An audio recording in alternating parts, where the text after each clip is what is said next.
ঘটনা ঘটে গিয়েছে, তার প্রতিবাদে আমরা 14ই আগস্ট থেকে পথে আছি। কিন্তু আমরা ওটাই দেখছি যে বিচারের প্রাণী নীরবে নিভৃতে কাঁদছে। যা যা আমাদের দাবি ছিল, জুনিয়র ডক্টরসরা যা যা দাবি করেছিলেন এবং তার সাথে নারী স্বাধীনতার প্রশ্নে যা যা দাবি ছিল সেগুলো সবকটাই প্রায় অবধরা রয়ে আছে। সেই হিসেবে আমাদের একই রকম ভাবে আন্দোলন চালিয়ে যাওয়ার জন্যই আমরা আজকের অনুষ্ঠানটা সাজিয়েছি।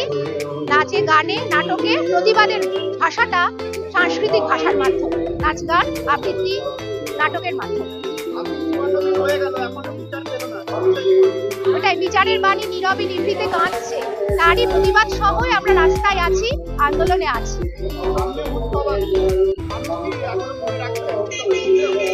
আমার মনে হয় এই ঘটনা মানুষের মনে এমন ভাবে ছুঁয়ে গেছে যে মানুষ চাইলেও উৎসবে অংশগ্রহণ করতে পারছেন না। তাই আমার মনে হয় মানুষ উৎসবে আগে যেভাবে থাকছিলেন সেভাবে থাকতে পারছেন না। গর্জন হোক সমস্যর, জাস্টিস ফর আর্জিকর, গঙ্গা পদ্মা একই স্বর, ভেদে একই স্বর, জাস্টিস ফর আর্জিকর, মুগ্ধ ধর, জাস্টিস পারি না মানে না, হ্যাঁ মানে একই স্বর, পুরুষ নারীর একই স্বর।